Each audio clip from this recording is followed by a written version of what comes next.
Everyone, welcome to the Dentsu Beach House. Very excited to announce our first panel of the day, the Customer Relationship Paradox. Good morning. My name is David NOVAK. I lead global CRM for Merkle inside of Dentsu.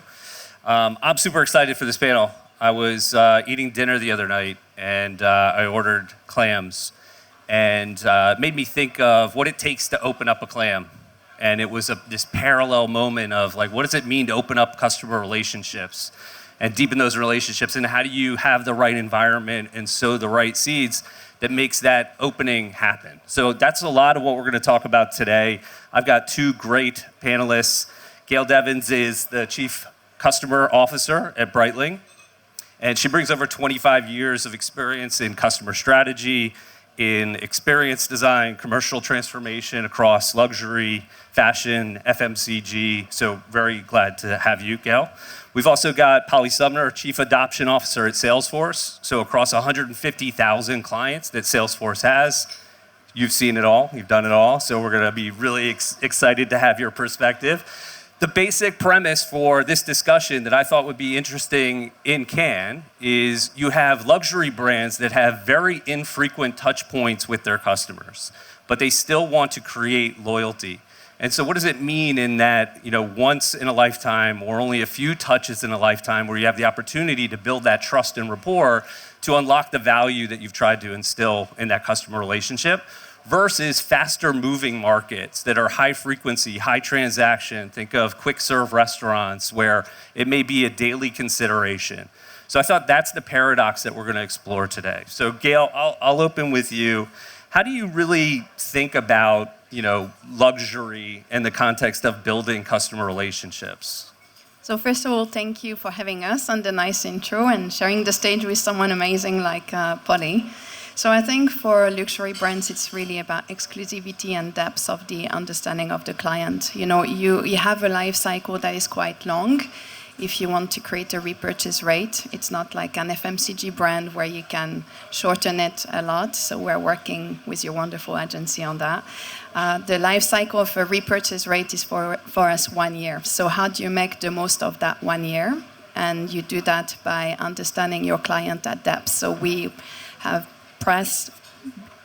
priority, I would say, around qualitative data more than frequent touch point. And then the other aspect of it is we have a lot of traffic that we don't convert straight away. So how do you work with those prospects and make them feel like they are known? So this is for us, the polarization of the interactions that we have in between the client's repurchase client and the prospect, which is what your one-time purchase client. So part of that is the depth of record and being able to offer, exclusivity may not matter if it's the wrong context, right? So do we know enough about this person and what they're looking for and what luxury means to them and what quality means to them? So when we do have that opportunity, we bring the right answer at the right moment. Yes, but actually luxury of watches is, no one needs watches. If you want time, you can have it on your phone. It's accessible anytime, right? So you buy a luxury purchase because it's an emotional product. And so it has a budget attached to it. So when you do that purchase, you want to feel special because you buy it to celebrate a moment in time. It can be a celebration of an engagement, a new birth of a child, whatever the moment is, your first bonus. It's a moment that stays with you. So you learn a lot about the person in front of you, and they choose you because they want to associate that moment together with the brand that you stand for or the product that they choose. So the more you know about the more you can make it special. And so the challenge for us is an interaction lasts, 45 minutes minimum. And it's to then transfer that information that you've learned. And how do you transfer that information into our beautiful systems that we use on a daily basis?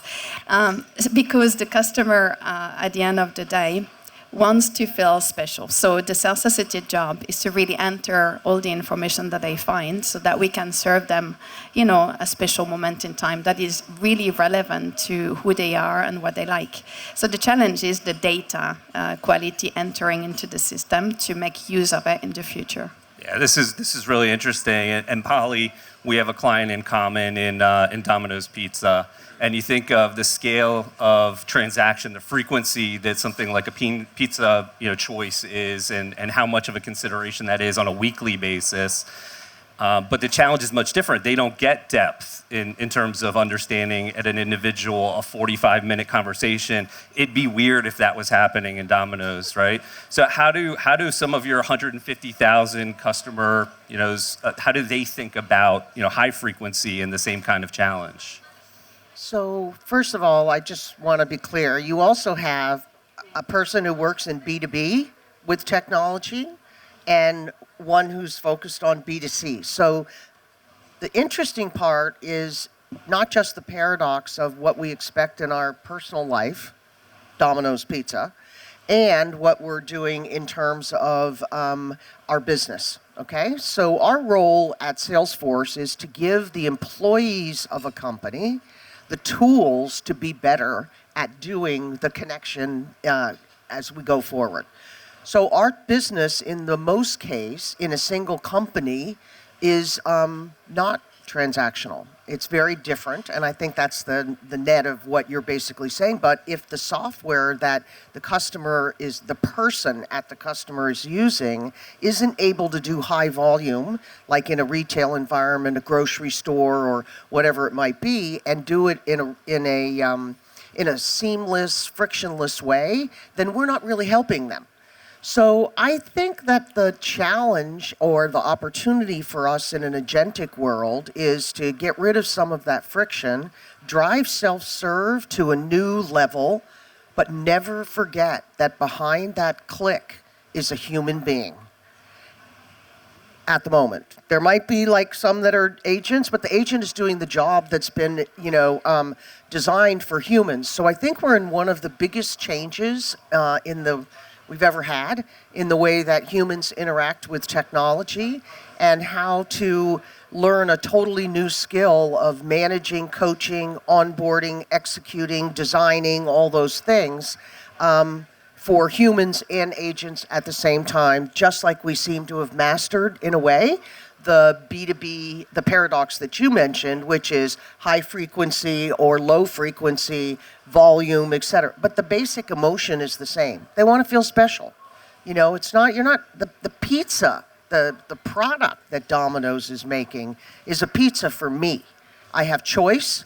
Today I order it one way. I could ask if it would be like more done or less done. I can ask for different, see what I mean? Yeah. So it's also really important where that choice is. And I think, Gail, that's what you at Breitling have really done a great job which is find that moment of choice and actually execute and make the customer feel very special. And then that relationship means the next time they have a choice like that, they're going to call you. Yeah, and I think the volume or value point is very interesting, because all our clients are not 45 minutes clients. That's the client that decides to potentially buy or does the transaction. But we have an amount of clients that are called prospect, which are not yet clients into the brand. And so I think, to your point over the Pizza Hut experience or Domino experience, is the fact that you have that volume you want to serve, and how you do hyper personalization in the future with the technology that we have today is super interesting, because you can still create a relevant journey, a qualitative journey, in a frequency that is higher and closer to the FMCG brand, even if we're a retail luxury business. But the customer now is expecting to be served the right information that is relevant to them at the time that they choose. And for us, the learning now is, how do you redesign the customer journey of the future, and how do you help them navigate the ecosystem of the brand storytelling so that they still find relevance in the content. And so we do now merge in between brand storytelling, emotional storytelling, and as well relevance to hyper-personalized content to each person that we are trying to reach out to. So I agree. Yeah, and it's not just depth of understanding, it's the signals that those potential prospects or shoppers or return customers are feeding in, whether they're interacting with those branded experiences or social engagements, or whether they're interacting with a message that you've sent that has new product information, those become live signals of intent. How do you put those into motion? What are some of the things that you've seen, Polly, that are successful, or Gail, that you're thinking about in terms of how do we know when that signal happens what we want to do next? What's the next thing we want to do to follow up with impact? I think in most cases that's been serial, and it's kind of, we think about a customer journey as being a way to drive that everything from impulse, which is order my pizza maybe, to a lifetime purchase, which might be a beautiful watch that's a gift. And that gift is not just for the receiver. One thing about gifts is it's about a relationship between the sender and the receiver. And I think we've never really, and we probably can't until now, at scale, understand the relationship between the sender and the receiver. And I think that unlock, whether it's buying a house, going on a test drive for a car, buying a luxury item, it's that magic. The magic in that relationship, I think, is a giant unlock for marketing in every business in the world. That sounds like context. It's not only are they buying and purchasing, but why? With what intent are they sharing it, right? That moment, you may do something very different in service of it, or to reinforce that you see that you agree with it as a brand that wants to build a relationship. I agree, and I think that role of humans like to share with humans. I mean, it's like, I think that's going to be, it's not a generational thing, but certainly we see a lot more of it enabled through technology now. I also think that there's something else I've been thinking about that I don't really know how to do in technology, and I'm not the whiz kid on the block, but what do you do with the absence of a signal? Is that a behavioral change, or is that a product quality problem or opportunity? Is that a gap where you could do an add-on, right? And I feel like this is the first time that we can capture the null, if you will, if you were thinking about it that way. And I don't think we know what to do with that yet. So maybe it's they don't open the next message. Well, we just assume that that's because the message wasn't relevant. That might not be true. Maybe they bought a new car and they don't have enough money to buy a watch. Maybe they, you know what I mean? They could have a lifestyle change, all kinds of things. So investigating the null is actually something which I don't think we've really thought about what that means. And for Gail, for you, a year in between purchase is a long time. How do you stay connected, relevant? How do you think of the cadence and the speed that you will want to reach out proactively? How do you think through that and execute on it? Yeah, so first on the notion of signal, I think the reality for a brand today is not that we lack feedback. We actually have a lot of feedback from the customers, but it sits in so many places. You know, you have your NPS scores, you have your feedback when they call your call center, when they interact in the boutique, when they sign up or sign out of your newsletters and so on, right? So, and the challenge, if you want to think of the full ecosystem for a customer journey, is to gather that feedbacks that naturally sits within different teams within an organization, to have a holistic view of your understanding of the customer or your prospect and their behaviors. And once you have that, which is challenging in itself as a first step, is to understand what you make of it and where you put your effort in. Because you have, as a luxury brand, you have your online challenge and you have your offline challenge in the boutique, right? In the boutique, it's immediate. The feedback that you get, you have the opportunity to react to what is being told to you, and you can readjust the course of the ceremony in selling and so on. But when it's online, you don't have the luxury of that discussion, right? It's they engage or they don't engage. So we learn by doing. And recently what we learn is the more we tell emotional stories and then product features, the more the engagement goes up. And why? Because it's an emotional product and people want to dream. So that's just to answer the question on signal. And then I forgot your other question, so you have to ask me again now. If it's a year in between purchases, you're touching on it a little bit with we're trying to reinforce product or feature. We may be trying to close the gap or inspire towards the next thing. So I just wonder, in the context of luxury and a lot of the luxury, the loyalty programs that we run, they're built on points and tiers and frequency and purchase. You have a much different challenge to start to think through around what does it mean to be loyal in the context of a very infrequent, high consideration purchase. How do you sort of close the gap and think about loyalty? Yeah. So it's interesting because we were talking about it. In the world of FMCG, loyalty is very different. In the world of luxury, I would talk about exclusivity more than loyalty. So, and you have so many tier system in terms of your client segment. So your top clients that generates a massive turnover for a brand, you treat them in an exclusive manner, not that you don't to your first-time purchaser, but in terms of what you give them access to. So it's the scarcity of the product, the first right of refusal is the access to global event that we're hosting and so on.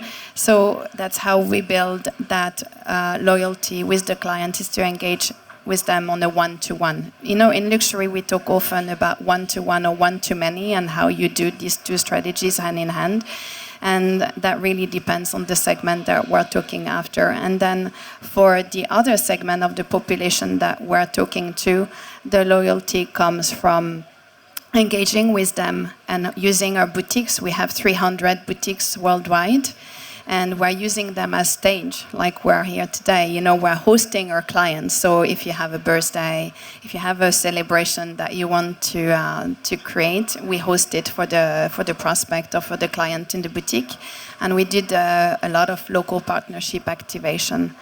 So we engage with them by being loyal into their brand, into their life. It's not a loyalty club, it's being loyal to them. And I think that's the big difference. I think also that it shows up in the content. Like, it seems to me that when you buy a Breitling watch, you're joining the club of all those amazing people that you feature in your famous, also people, that you feature in your ads. You're giving me the opportunity every time I look at that watch to feel like I belong with those spokespeople for the customer. We use the same kind of thing. We host events all over the world. They're actually about the customers selling another.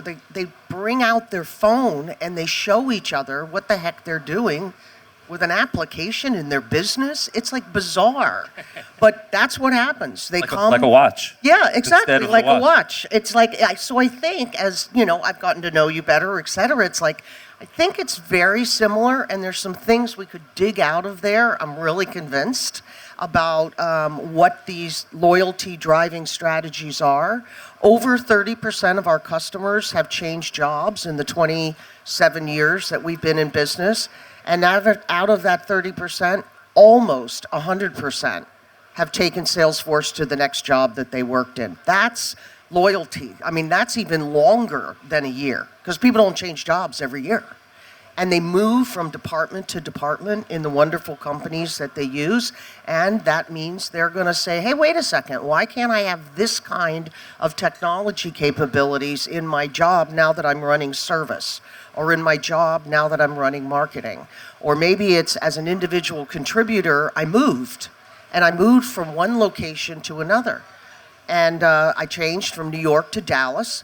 My spouse wanted to go to Dallas for his or her job, and that would create one of these null that we would have. They wouldn't be showing up in your store. So how do you, those things today, and I don't mean to be spooky about it, but they're all possible now in technology. We just have to figure out what are these signals, how can we group them together, and what do we do in the sort of A-B kind of scenario where A means one thing, B means a different thing, and then what's our action? So I think it's kind of when you break it down, it's sort of the same problem, but I want to be in that club, right? Initially, which is why I wanted the Breitling watch. Yeah, I'm gonna not mention the two-letter acronym that everybody boos you when you're on one of these and you start to bring it up. You know what I'm talking about. So instead of that, in the future, as we get this opportunity to take instant action and these kinds of technologies as enablers help us make really quick, fast decisions, there has to be different considerations for a luxury brand in those moments because those moments will exist, but you may lose the personal touch. You may lose the ability to do that in a more meaningful way. So I wonder, Gail, how do you think about, these are great tools and enablers, but we have, how do you think about approaching it? I think, so first of all, we could not sell, the brand Breitling is amazing, the products are stunning, but any successful business is made of a backbone operationally that provides you the platform to be successful. So tools are very important, and I'm delighted that we are partnering on this journey together.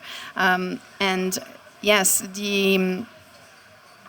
and now I forgot again the question. Every time I want to make a compliment, I forget the first question. How is it possible? If you have all of these moments that the tools are giving you thinking about how you might take an offer. Yes. No, for us, the tools are enablers of preparing a work staff and the call center ambassadors, for example, that are the one front facing the client. So when you have 300 boutiques, you have 1,000 people to train and coach at scale is very difficult. Train on hard skills is one thing. You push out content. When you have to train to coach on emotional selling, on soft skills is very different.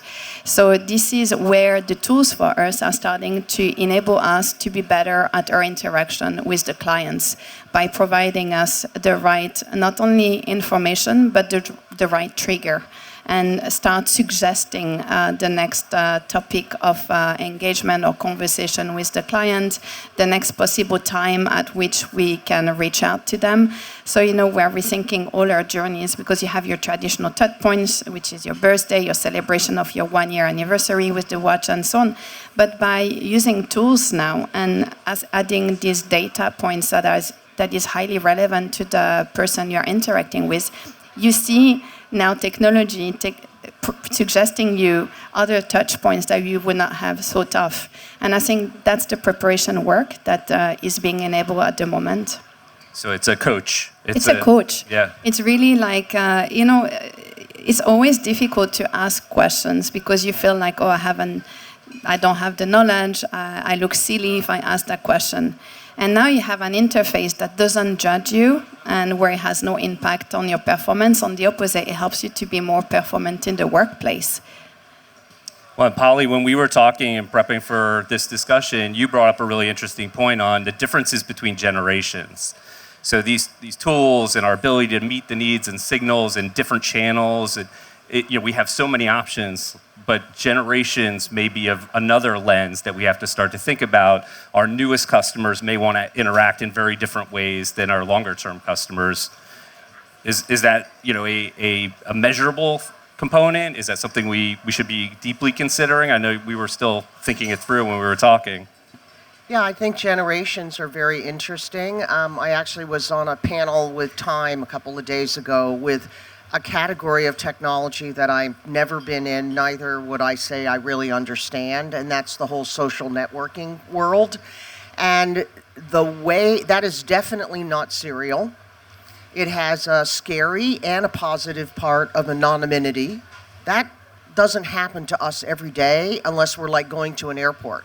As a matter of fact, some days, depending on your job, you basically, or what you're doing, you don't even meet people. So I'm not exactly sure how all of that will necessarily evolve, but it is definitely clear that the expectations are very, very different, right? And if I was going to be, just not really very scientific, but I think if you're 60 years old or older, you were in a world with no technology in terms of your own creativity. PCs weren't around yet. The only interface you had with business technology was controlled by the IT department. Your work was encapsulated in a very rigid structure, and that's your definition of, that was what you had. Today, you have a bunch of freedom, and it's a mainframe in your hand. And so now, the interaction with technology, and this can be really scary, it starts with some kids when they're 3 or 4 years old.